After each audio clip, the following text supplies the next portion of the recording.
Now we're going to talk about movies. Movies that Bob watched this week. I watched a few of them. Let's see, what did I watch? I wrote in my book, and I have some movies here that I watched, so let's see if I can get this right. Match Point. The Match Point stars Matthew Good. I think that's how you say his name. 2005. Scarlett Johansson. Yes, Match Point. Now this is about, I got a guy that plays tennis, right? He was a tennis player. Well, anyway, he failed doing tennis. Now he's a tennis instructor at a fancy dancy place over in England, right? With all the smucks, right? All the rich people. So, right, one thing leads to another, as I always say in my video, to move the story that I'm telling along. He meets up with some rich people. He teaches a rich girl how to play tennis. Right? So they fall in love so much, you know. They get to go visit, you know, her mom and dad, go to their big house over in England, and he meets her brother, right? And her brother's got a girlfriend, a nice looking blonde chick, right? Nice, we're talking nice here. And who is it? Take a guess. Scarlett Johansson in 2005? She's hot. Anyway. He kind of puts the eyeball on her, right? So, you know, he wants his cake and eat it too and all that stuff, right? So, what does he do? He marries the rich girl, right? And he sees the blonde girl, right? Make it short, the Reader's Digest version. Her and her rich boyfriend, which is her sister, the one that he's going out with, brother, right? They break up. Anyway, so Matthew Good's character ends up with Scarlett Johansson on the side, little dip on the side, right? Anyway, she gets pregnant, Scarlett Johansson. Now Matthew Good's character is going, oh no, what do I do? You know? Does he go get the shotgun, right, and blow her away? Or does he, you know, do the right thing and, you know, whatever the right thing is? But anyway, you have to watch the movie, as I always say, to find out what happens. Match Point, 2005, Matthew Good and Scarlett Johansson. And I gave that a 6. You can watch it, but, you know, don't, what is it? Don't put too much in it. It's alright to watch. Alright, what else did I watch? Oh yeah, Roxie Hart. Ginger Rogers. She looks cute in here. She's dancing around, doing the 2-step, the 3-step, the jitterbug, you know, the bouncing around stuff, up and down the stairs, dancing. Yeah, great little movie. Yeah. She gets sent to jail because she shot somebody. I only shot him 5 times. No, you know.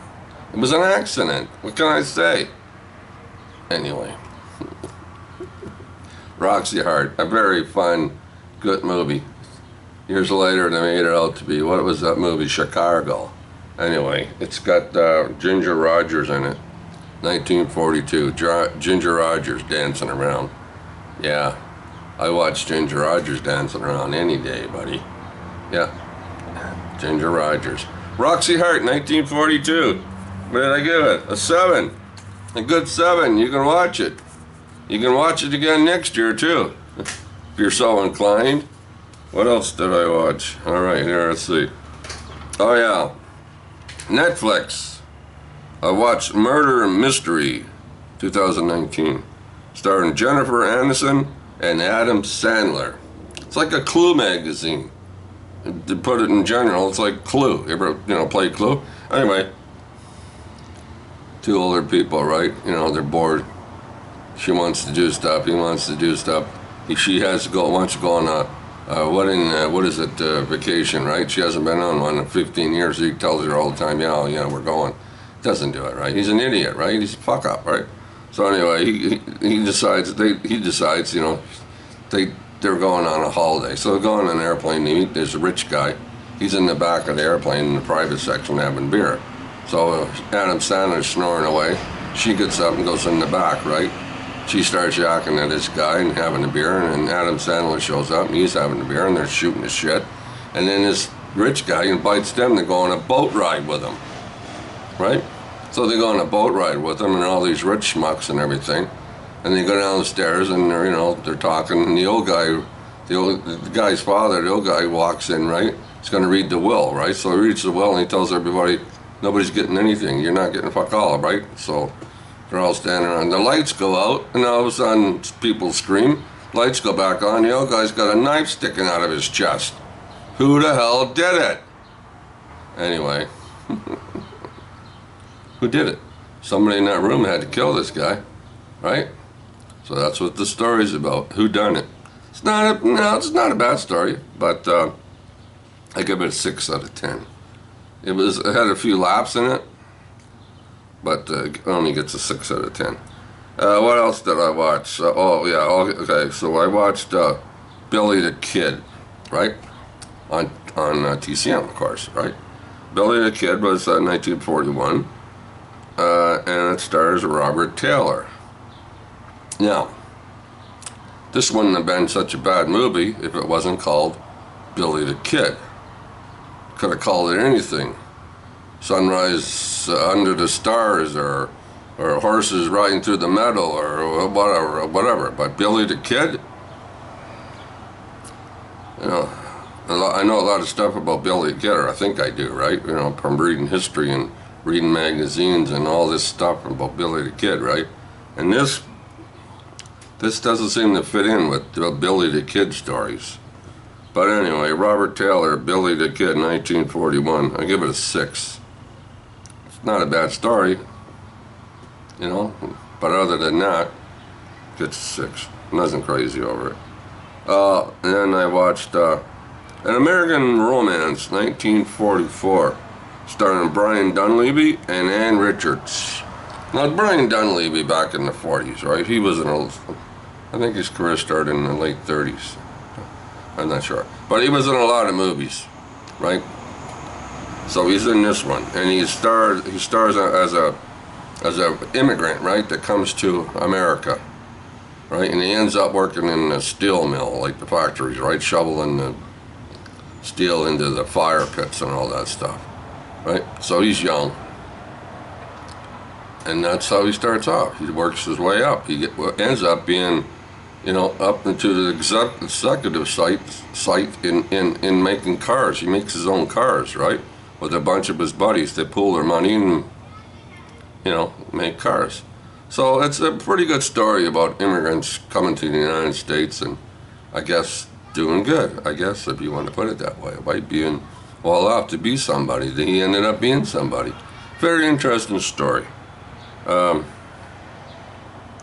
give it a 7. 7 out of 10 for American Romance, 1944. Brian Dunleavy and Ann Richards. And another one I watched, on this one on Crave TV here in Toronto, I watched Lion, 2016. A 5-year-old Indian boy is adopted by an Australian couple after he gets lost in Calcutta. Calcutta? If that's what I'm saying it right. Years later, he struggles with his memories of his birth family and decides to begin a search for them. Yes, well, when he's young, the little guy and his brother, probably had a brother that's 5 years older than him, they go out at night and they ride the trains and they try to find money and look for money and do odd jobs and stuff like that. And anyway, the young guy, his brother tells him to stay here, right, and I'll be back to get you, because he fell asleep on the park bench, on the bench in the railroad station. Anyway, he gets up, roams around, he looks into the train, walks through the train and all that, looking for his brother. Train doors shut, closed. He's stuck inside the train, right? And he's going for a ride. He probably goes around, he's on it for at least 2 days. And he ends up, you know, in the city, right, in India. And he has no idea where he is. And a lot of things happen to the little guy there, right? Anyway, one thing leads to another, as I always say, to move this along. He gets adopted by Nicole Kidman and her husband. Nice people, right? And years later, he starts having these little flashbacks and things, right? But his brother sees his mother, and he starts wondering, right? What happened to his mother? You know, she's calling his name. She can hear. He hears her calling him. So it's a little. It's a good, very good story. I liked it. I thought it was a great story. So I give it an 8. Lion, and it stars Sonny Power as the little guy, young Sharu, and the older Sharu is D.E.V. Patel, P-A-T-E-L. They're both good. The little guy acted really well. He was only like 5 years old or 6 or something. And of course, Nicole Kidman. Very good movie. I give it an 8 out of 10. Lion. Alright, let's see now. Oh, here's another one I watched on TCM. Pretty sure it was TCM. Jeez, I think so. Anyway, it's called Marie, A True Story, 1985. Starring Sissy Spacek. She was cute when she was young. She's still cute today. But back in, 80s when she was making movies, she was a cute little girl. Long blonde hair, fluffy and stuff like that. She was nice looking. So she stars as Marie Ragagianti, or Gianti, Ragagianti, and it's she gets a job. The movie starts out where she's with her husband, and her husband and his buddies are watching football. They're a bunch of drunks and drinking beer, and she decides to empty he said, "Yeah, I'll get me some more beer there," right? So she decides to dump the beer down the sink. So her husband goes in there, right, and starts slapping her around, throwing her against the fridge and all that stuff. So she decides to leave, takes the 3 kids and buggers off and goes to her mother's house. That's the beginning of the story. So she gets a job. No, sorry, I'm jumping ahead of myself. She goes to school, right? Education, stuff like that. She does, she passes. Gets good marks, so she works for the government. And she ends up working for the government where she's in the parole board, right? 3 of them sitting there, right? And so things start happening a little bit, and it's like weird things happen and stuff, and there's talk about people getting paid off and somebody's getting money, and she doesn't know what they're talking about. And there's, some things going on, and she doesn't know. Anyway, then she finds out a few things, and she goes and tells, right? She tells. And they tell her, "Oh, don't be rocking the boat there, honey. You don't know what you're going to be getting yourself into," and all that stuff. So, what does she do? She goes higher up and tells people up there. Next thing you know, strange things start happening to her. Strange things happen to her friends and people around her. Anyway, she blows the whistle on the corruption in the governor's office. True story. Based on a true story and a book that was printed, or made, I should say. So that gets an 8. That's a very good movie. I give her an 8. That's a very interesting movie. Marie, A True Story. Sissy Spacek. 1985 on Crave TV here in Toronto. I'm pretty sure that's what it was. Could be wrong, but anyway. What else did I watch? Oh yeah, Flatliners. Flatliners, the 2017 version. There was an older version years ago, 20 years or 25 years ago. This is the new one. 5 medical students seek out near-death experience in order to see the afterlife. Their experiences take over their waking lives. Ellen Page, she's a Canadian, eh? Small little girl, black hair, Ellen Page. She's a Canadian girl. And James Norton. So the students, right? So they get a bright idea. This Ellen Page character says, "I wonder what it's like to die. And what happens when you're dead, right? In your brain, where do you go? What happens?" So they decide to go find out. They go downstairs in the basement, right? Nobody knows they're down there. There's 4 or 5 of them down there, and they're doing these experiments. Doing things on their brain and killing each other and stuff like that for a while through the movie.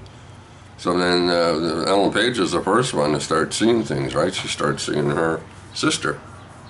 Because when the beginning of the movie, they're going for a ride, and of course their sister, Ellen Page character, decides to look at her phone, right? When you're driving and you're looking at your phone like this, and her sister yells out, "Ugh." Next thing you know, they're in a crash, and they're in the water, and her sister's dead. So, that's what that movie's about. Now, the other ones, there's 4 or 5 of them. So Ellen Page and there are 4 people that are with her, right?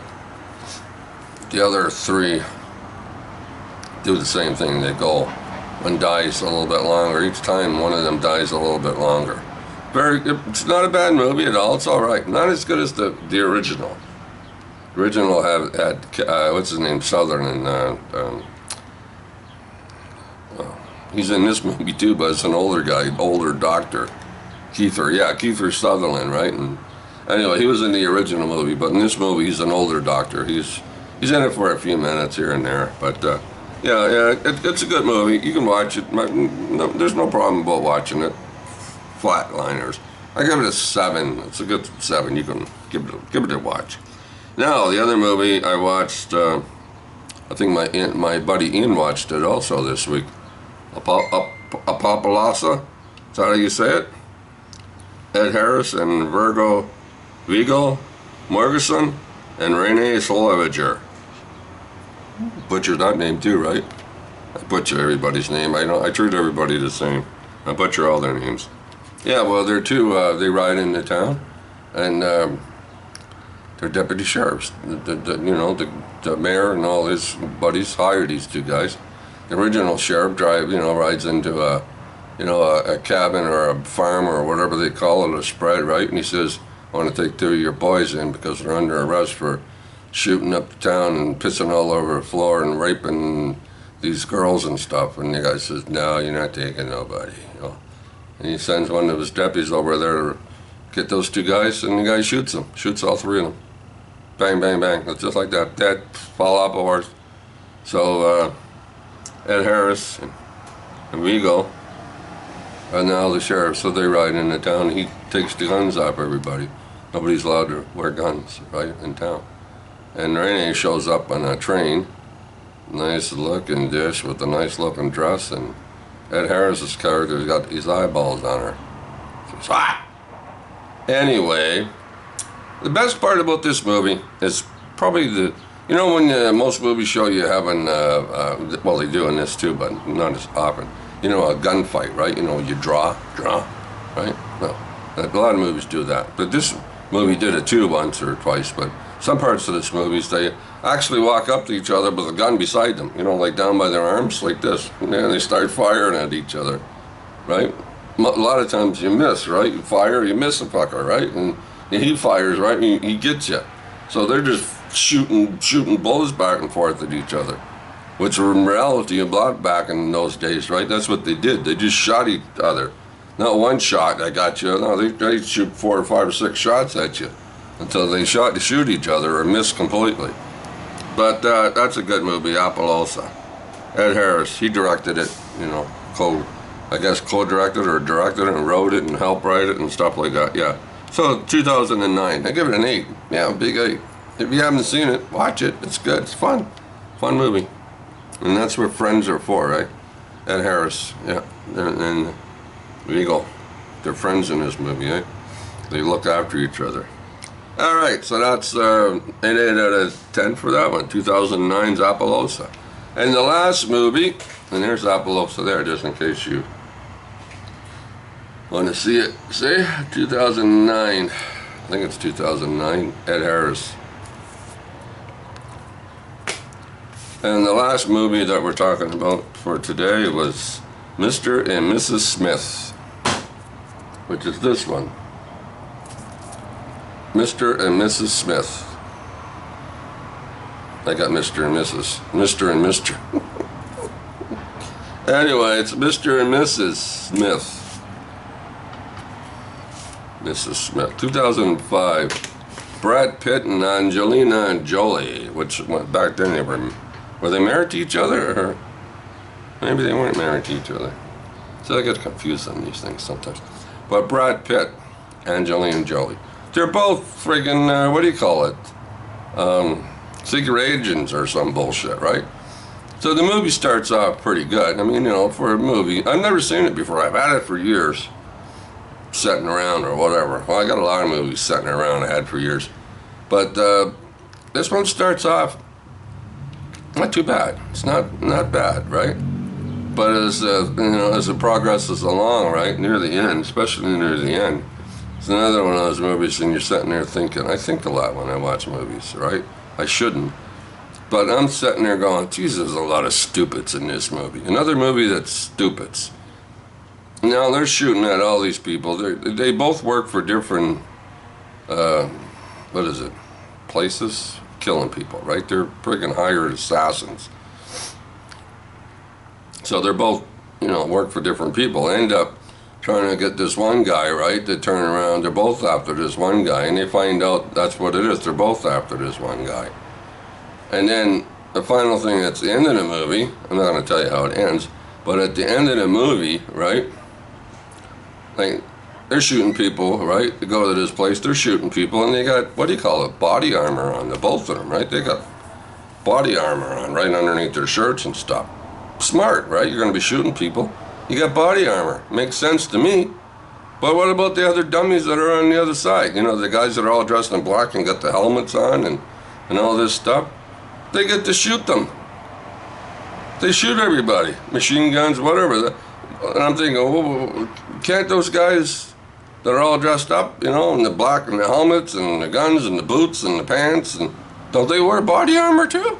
Don't they have body armor? I'm sitting there going, how come they don't have body armor? There's like 50 of them.